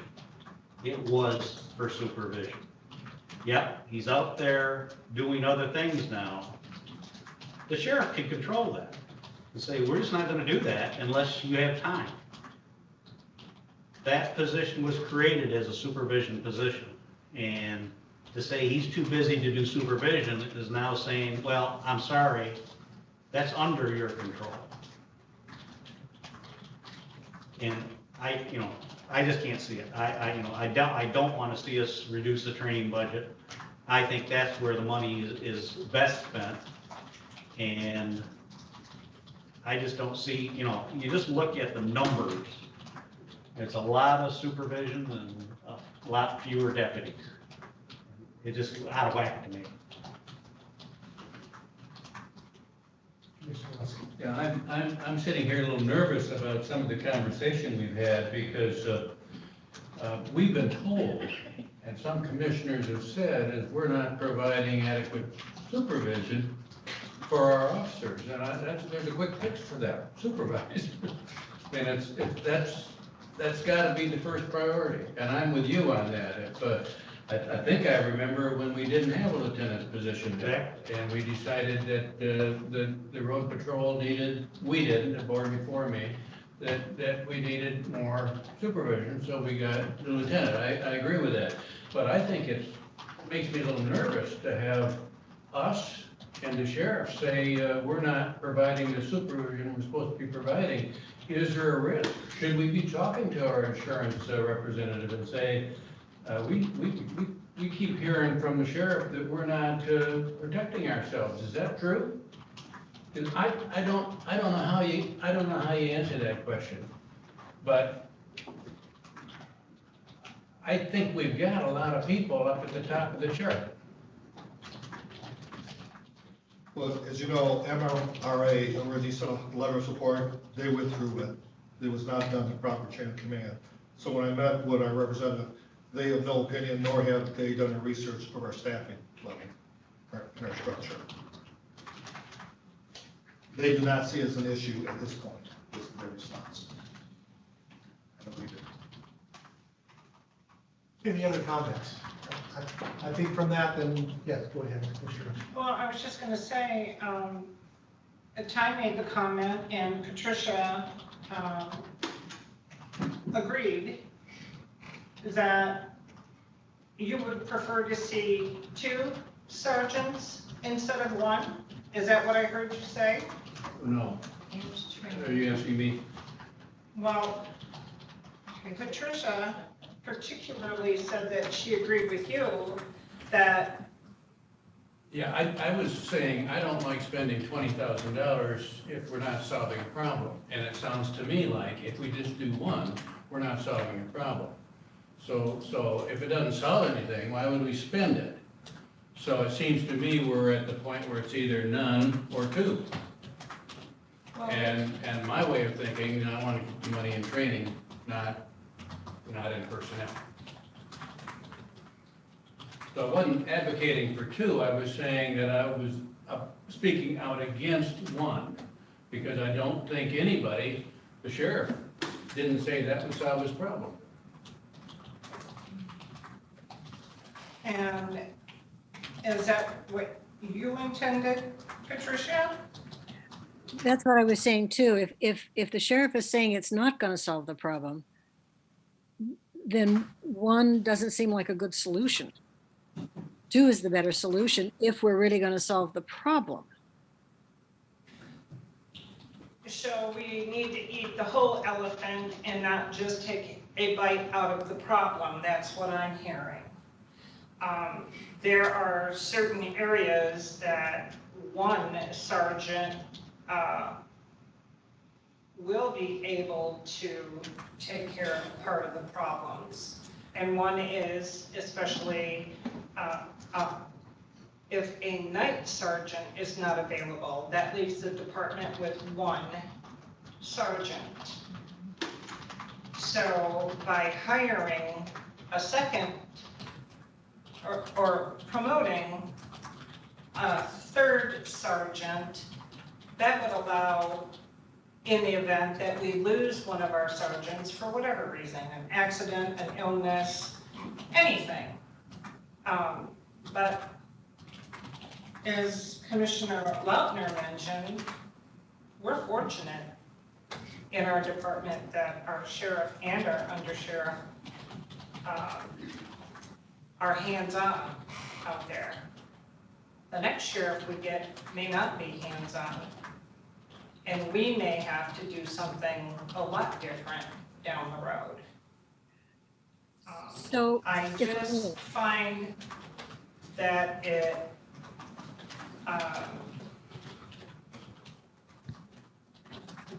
I find that we as a board have some inconsistencies when we look at different things. One is, one day I hear micromanaging is not what we should be doing, but we're doing it here today.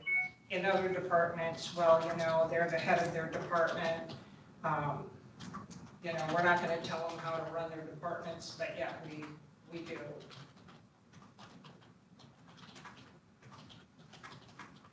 I'll yield the floor. Commissioner Sulis.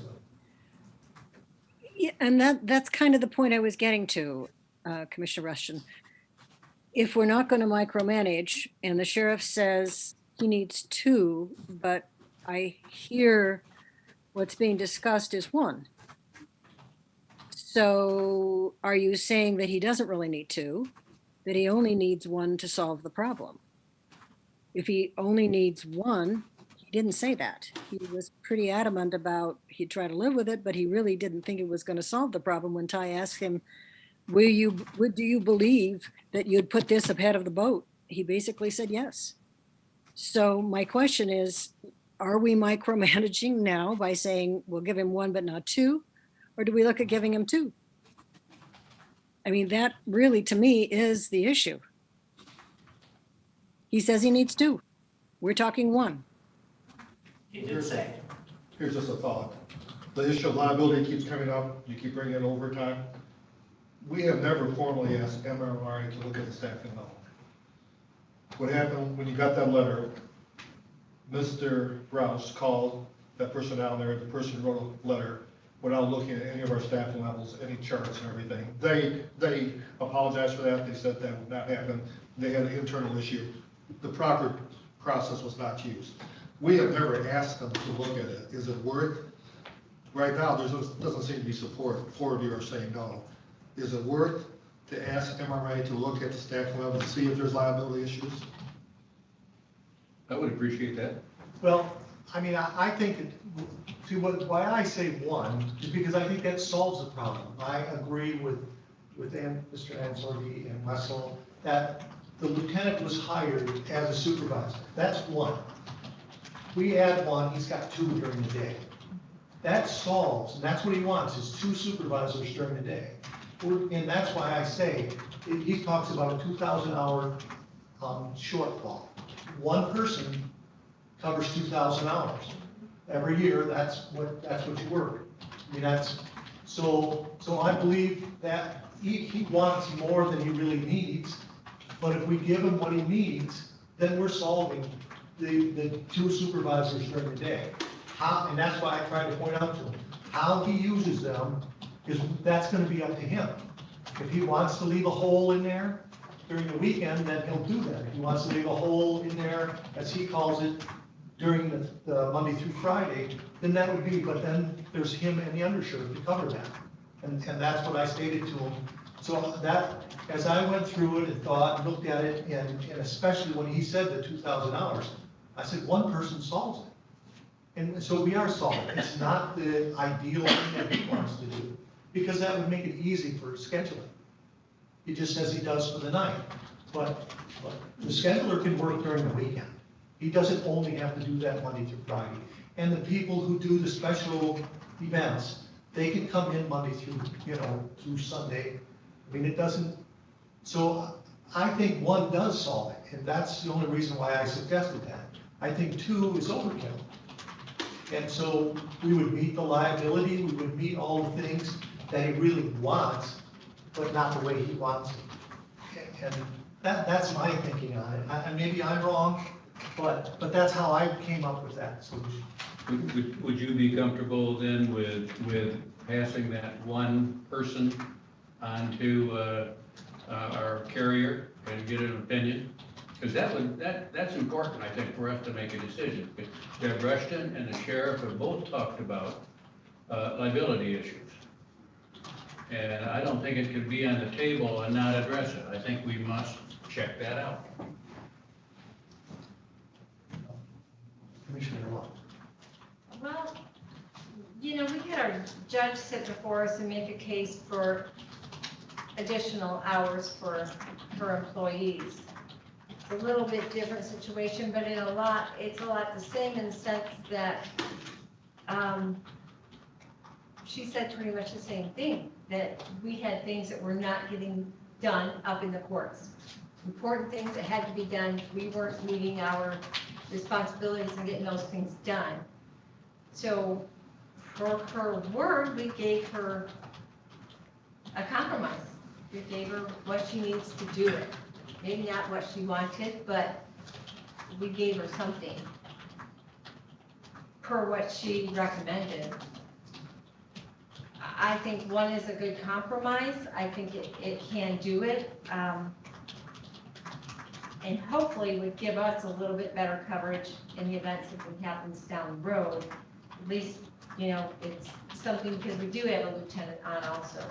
Maybe because some things would have to change as far as there has to be some coverage on weekends also. Somebody always has to be available. That would have to be part of it.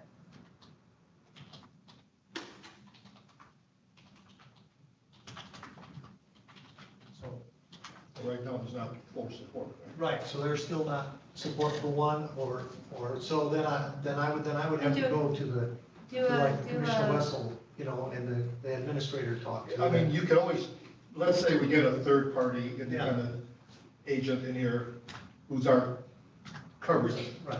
Look at it. If they come back and tell us, yes, we have a liability issue, then you may want to revisit this issue. But they have never done that. They do look at our staffing, they look at it on an annual basis. We just had our annual review last month. This was not brought up as a concern. They do look at all the structure and so forth, but if you're interested, I could specifically ask them if they'd be willing to do a study on our structure. And I think just in those comments, you have to remember, as commissioners, you are co-employees with all the elected officials in terms of the budget and staffing. That is part of your responsibility to set the staffing levels and budgets. So that being said, should we tentatively plug in the numbers for one, in case this person comes back and says yes, then, or should we wait and have to amend our budget later if they say yes? Do we have any idea how long that takes? No, I haven't even asked them, so, Yeah, but you could at any time amend your budget. right. I would think as we have four that say no, at this time, we wouldn't put it in there. And I think that would be a reasonable way to do it. Commissioner Rettenbach. That's exactly my point. We don't put anything in. If we get something back that we're in jeopardy because we don't have enough supervision, then we amend the budget at that time. I just don't think that the case has been made. I think that he keeps talking about training and how important it is, and he's making a case for the training, but he's not making a case to me about the amount of time or supervision that these employees need. You're out on the road, you make that split-second decision. How many times is it that you have to call back and ask for that warrant or whatever? And can't you put aside a special festival request for the hour or two that it takes to get that warrant or do that work? So in my way of thinking, I'd be very happy with not having it in and getting the professional opinion from MMR and MA. And who knows, if we get it by this Friday, we could change things again on Friday, right? You won't get it, no, it's gonna be a lengthy process. Commissioner. A clarification, because I've been trying to take some notes, and I'm not at a solid for no, because is Patricia, are you saying no to one, or are you saying yes to two? And if you're saying yes to two, then are you willing to do one? I haven't got a firm no on one. And I really feel we are micromanaging what he said he wanted. It is our job to also look at staffing levels. And a question, the numbers that he was looking at, that the sheriff was looking at, I'm sorry, that the sheriff was looking at, Jen, the 16,000, which it would be if we took the 10 and the 250. Is that for two people or one person? To be promoted to sergeant from deputy? That's two. That's two. No, No. 16 is one. No, he's saying 29,000 minus the 12. Oh, if you It took- comes to 17,000 really, because it's actually 29.5 or something, but, so it comes to 17, but 16 is, but that's what we're talking about. You have two people for 1 year. And At they least lose that's in the my, training budget. yes, and you take it out of the training budget, and they take something out of the travel budget, 2,500. Yeah, I'm really uncomfortable with the fact that he keeps telling us he thinks it's more important than having the boat. That's a pretty hard argument to ignore. One, he said won't solve the issue. So, and yet we're talking about overriding his judgment and saying we'll give him one because we can agree on that, but we won't give him two. And that to me is the essence of micromanaging. We did give the judge what she wanted, not the way we probably should have done it. I think we should have, since she's bringing in 13,000 plus a year to the general fund, I think we should have provided her with the 11. I don't like the way we did it. And I don't like the fact that we reduced her budget so that she has to ask to have it increased. And we're putting the sheriff in the same position if we give him one on the cuts or if we give him two on the cuts. So it makes me very uncomfortable doing that. Would I give him one over nothing? I suppose so. But I really don't think it's the right way to look at this, because we're not honoring what he wants. And we're not really honoring our responsibility as commissioners and looking at the budget either. So it's kind of like a compromise to kind of reach a conclusion, but it's not a very good compromise. Let me put it that way. he did say he would be happy with one. He did say that when he was asked. So he did say he could work with one. He So said what are the costs of one? And it wouldn't be that great of a cut to it wouldn't have to be that great of a cut to training budget. So you're going to take that 16 and cut it in half is going to be the actual cost? But he didn't really say he was happy. He said he would live with it. I'm sorry, I didn't mean to interrupt you. Commissioner Lautner has the floor. Sorry. My apologies. Number. So what is the cost of doing one? One is 14,745. Would that be correct? Yes. Okay. I'm getting a nod over here. All right. Sorry, approximately, yes. So 28 was two, and so this, whatever the previous number must have been after we took away the training budget. So for $15,000, it gives him, he would be a happy sheriff. Commissioner Hanson. That's only if you're getting somebody that's a step one. What if it's a step three? Then it's 19,000. Are you gonna budget for the person or are you gonna budget for the position? And we've always said we are gonna budget for the position. You don't know Budget what for person the you're gonna get to take that job. Right. So you better be budgeting that 19,465 difference. Let, you know, if you're gonna take off some from the training budget, that's fine, but that's the number you should be budgeting, We not, would budget that amount because Yeah, the odds that's are, what it's done. it'd be a veteran road patrol deputy will get this job. So- Incorrect, it's a 19. that's my point. Use the right number. Commissioner West. Well, I've been counting people's opinions, and I think everybody wants to do something, but everybody wants to do something different. I think we must get an opinion. I think we must get an opinion. Whatever decision today we make, we must get an opinion. Because we can't have had the conversation that we had today and not check it out. I think that'd be irresponsible. You think if we gave them one and promised never to come back for the second one? No one ever promised us to come back. Not this year. I think if we put one and our insurance people were happy, I'd be comfortable. If we put one and we're still talking about having legal challenges, we're throwing bad money at something that doesn't solve the problem. I mean, if that comes back in opinion, we'll have to do two. You know, if it doesn't solve Yes, the problem, right. then we'll have to do two. Especially if our insurance You company know, recommends it. and, I mean, this is our job, you know, and you may call it micromanaging, but the budget is what we have to look at. And if we put this future budgets in jeopardy because of decisions we make, then we're not doing our job. Whether he has 1, 2, or 3, if the money goes away, he may only have 1 deputy. You know, I mean, that's what we have to look at, is that, how is this gonna affect it down the road if revenue does not continue? So, you know, we say micromanaging, but, I mean, if we have to lay people off because we don't have the money, I don't wanna go there. That's why I'm trying to give him what he wants and meet the criteria that covers those hours. So I feel we'll be covering our liability, as everybody talked about, and we can move forward. Commissioner Rettenmaier.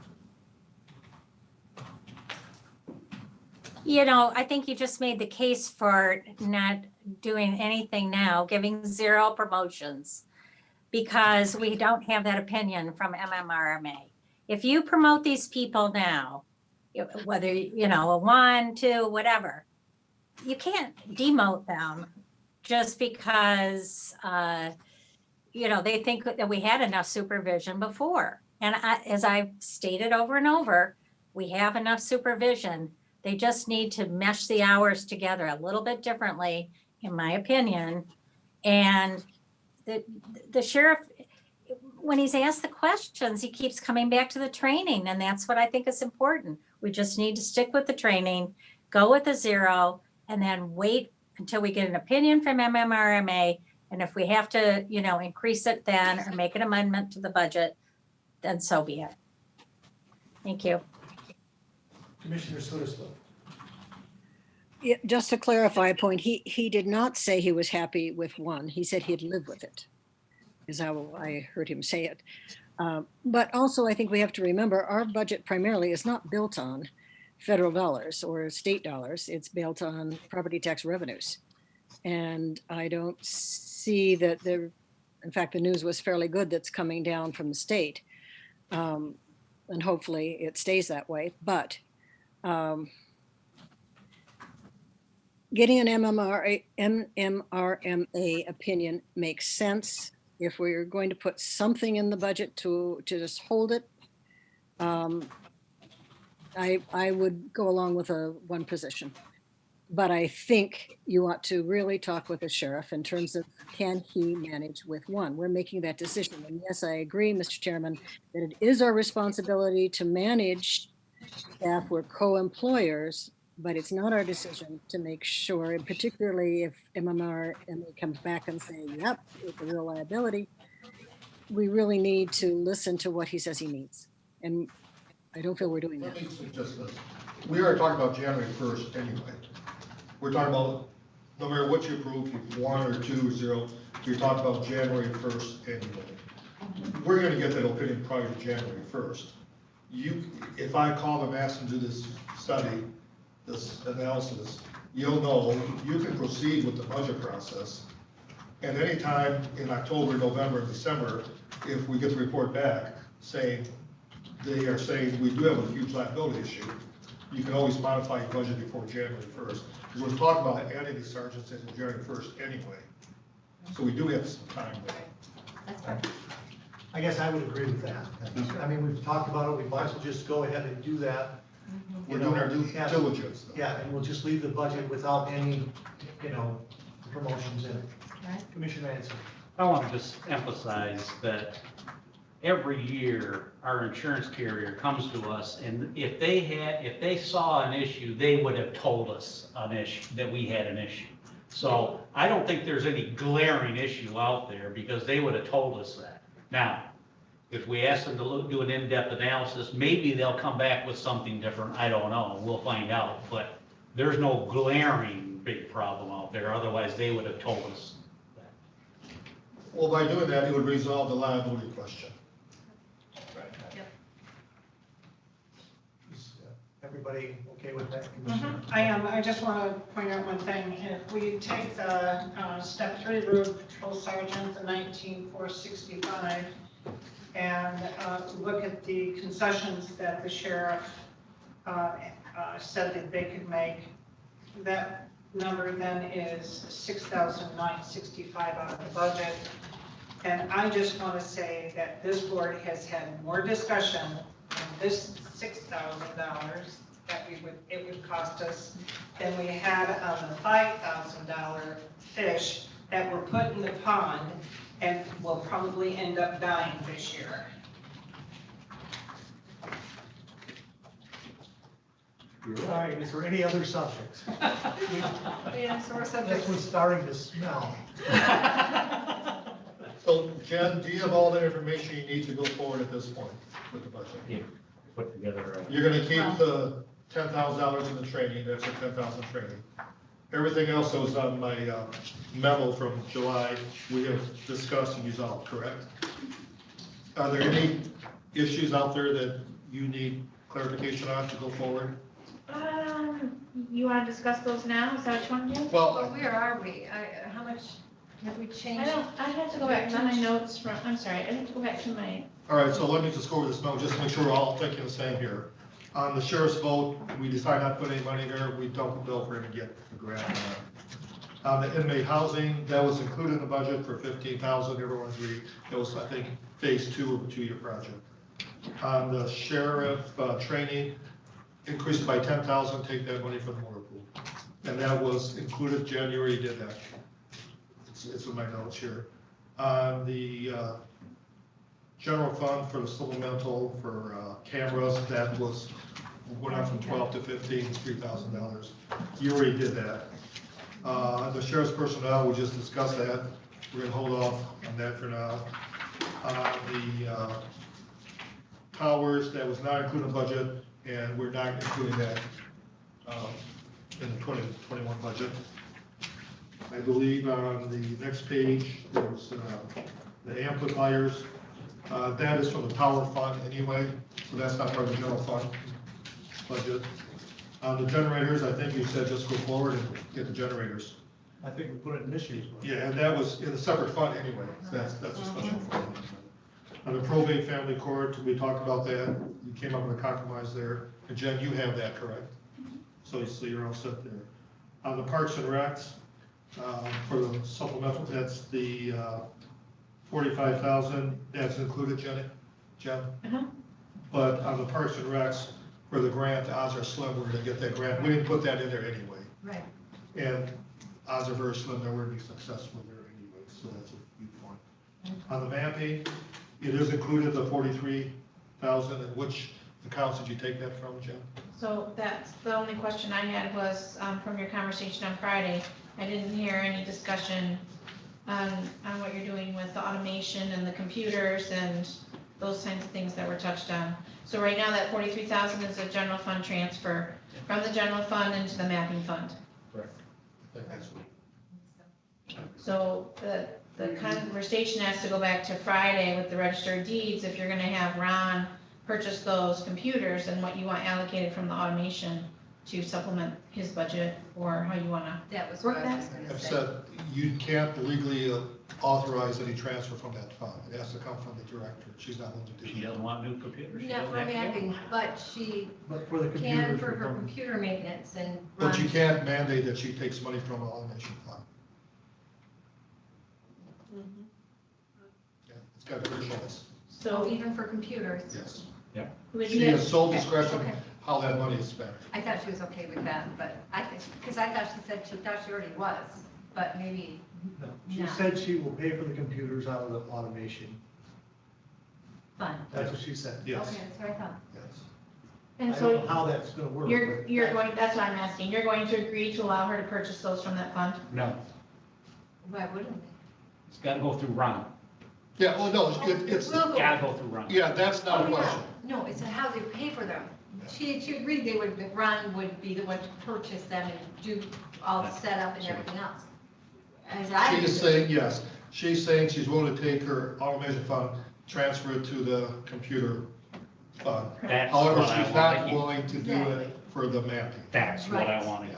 But there's no support from the automation fund into Ron's budget. Yeah.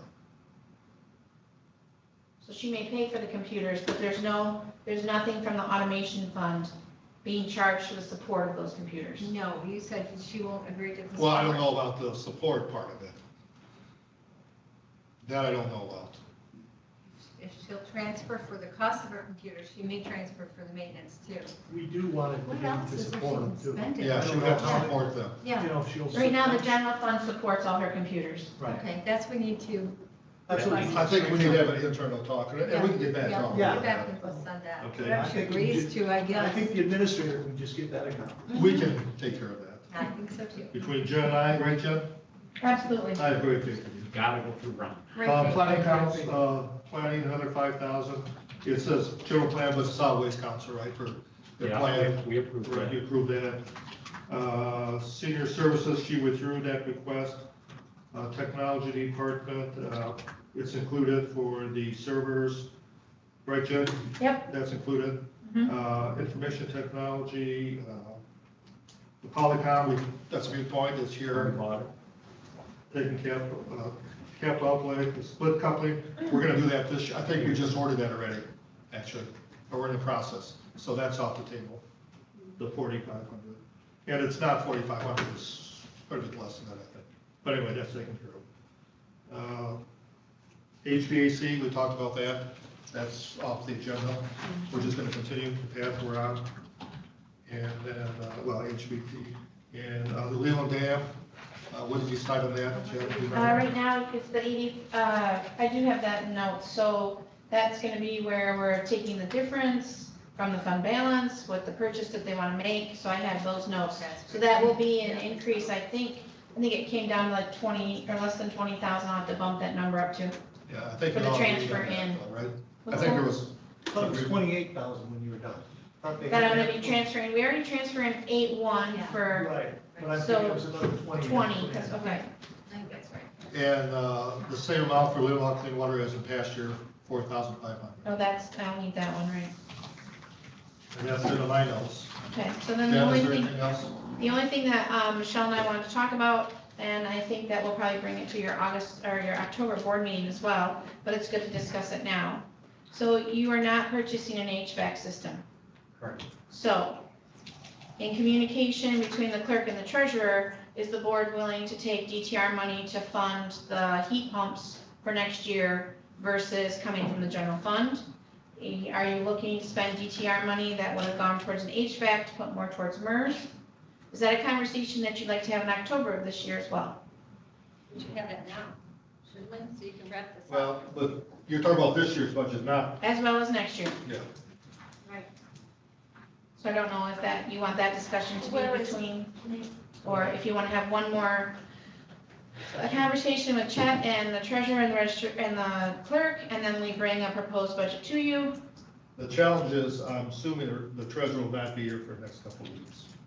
Okay, that's my question. Is he okay pulling that out of the DTR, the heat pump?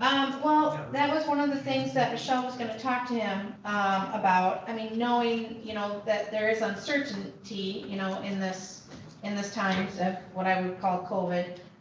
There are monies that we set aside in the 516 under contingency. Because his expenses are minimal to what he has projected in interest and admin. So for the 2021 budget from the 516, the only thing that's coming over is $25,000. So it would be up to the treasurer, but for this year in 2020, that is, he has a contingency line on him of $358,000. And then in 2021, it goes the same, it stays the same. On the MERS, I suggest maybe what we've done in the past, is had a discussion in November and December, where we pretty much know where we are, a better idea. For going forward, you did put an extra 250,000. That's right. There's 250,000 from the general fund, there's Right. nothing from DTR. Right. For 2021, Yeah, For 2020 and 2021. so that's in the budget. 2020. Alright. Yes, I have not made that, we have not made that payment because I was hoping, if you had an October discussion, I could make the 350 versus Yes, the that- 250. this is where I was going. So we had already budgeted 250,000 for 20, and we budgeted 250,000 for 2021. Yes. Question is, you're saying can we add an additional In 100? the I was going to past- say something more, but. Sometimes in November, you've had it, Yeah, sometimes, yeah. one year, a couple years actually, we had extra money the last meeting of December, the special meeting. Yep.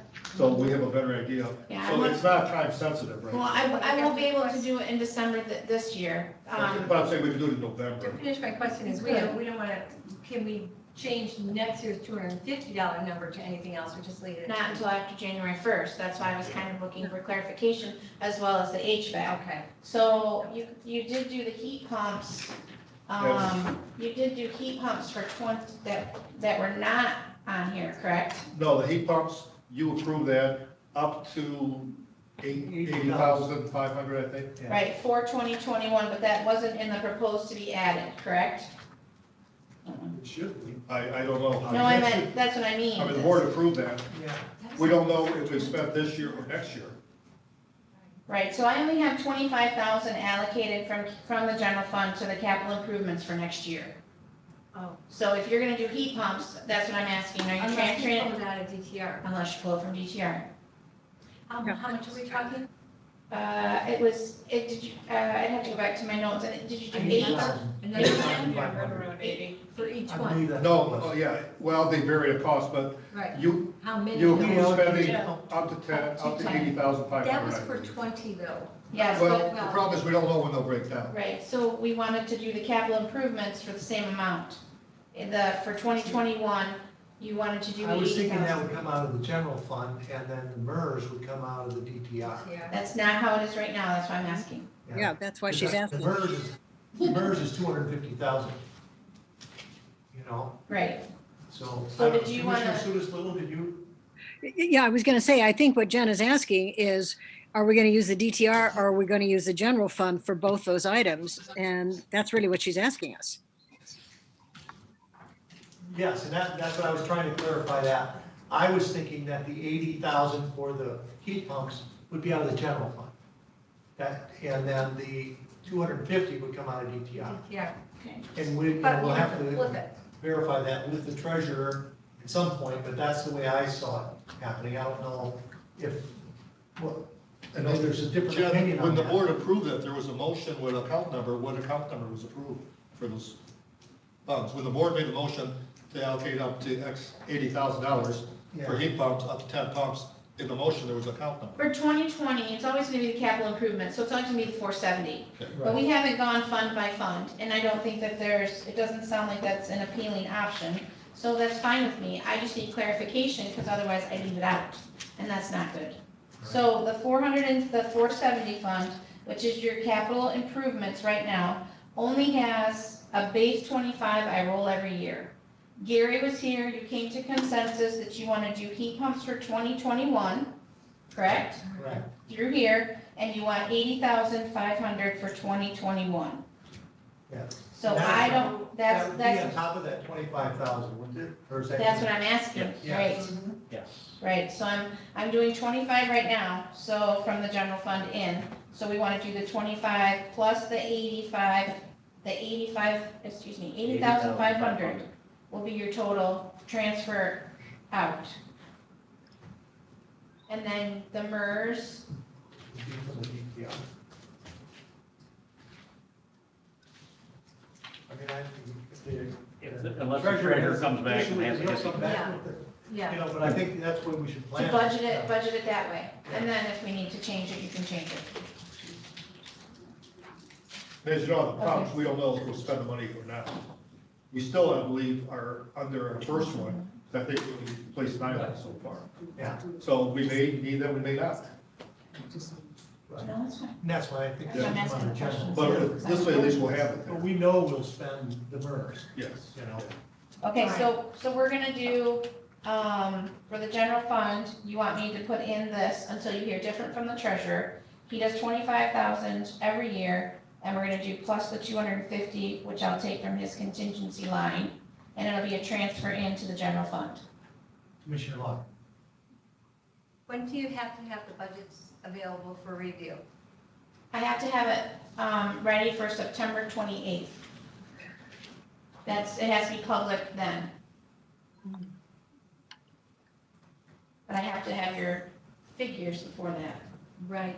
And we can call John about that transfer, because when we approved them, we approved where that the payment would That's- be made from the capital project, just not where the funding was coming from. So if he disagrees with what we wanted to do, are we just gonna go reverse it like we had planned and go forward? He's okay with that? Or should we try to meet one more time before you have to put the budget out? I was gonna call him.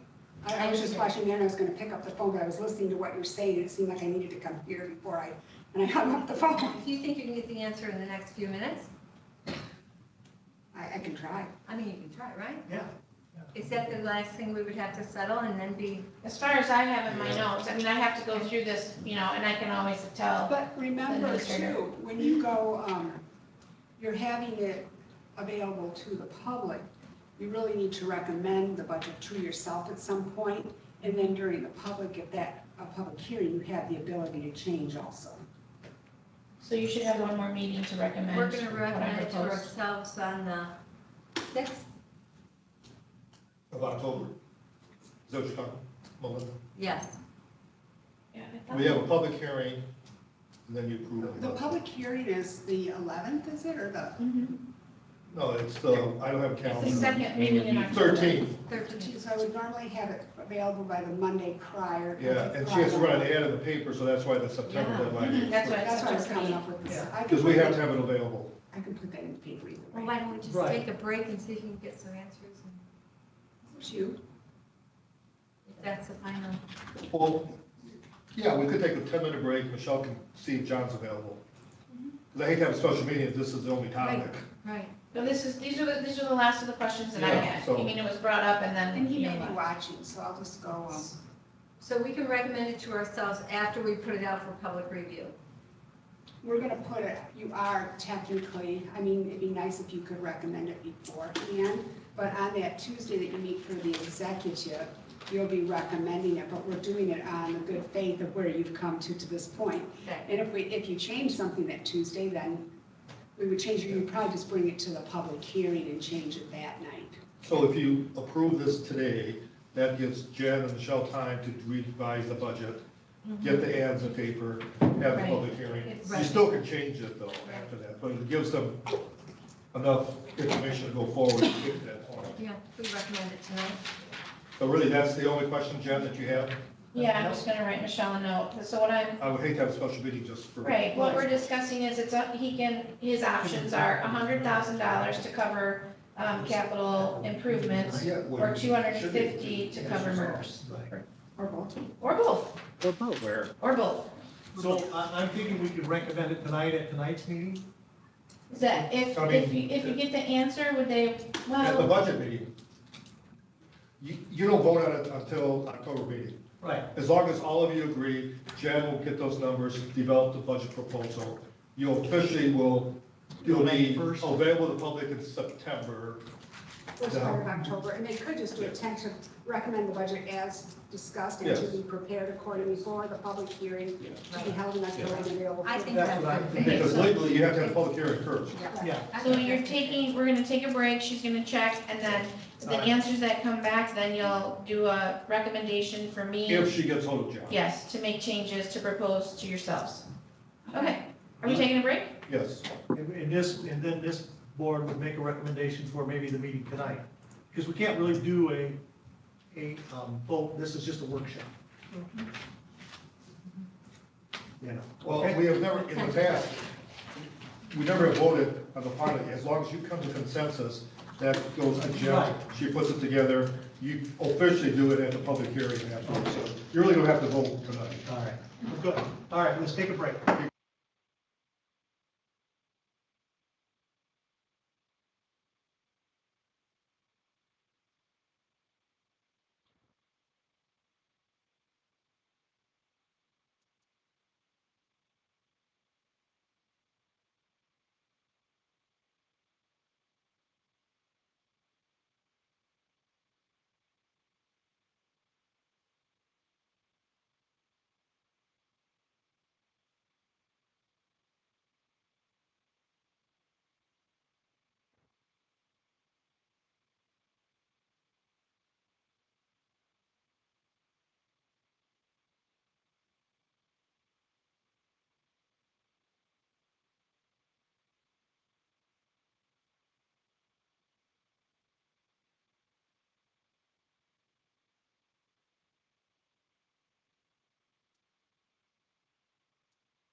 Sarah, That's the problem, I guess, how long do they sit on them, but.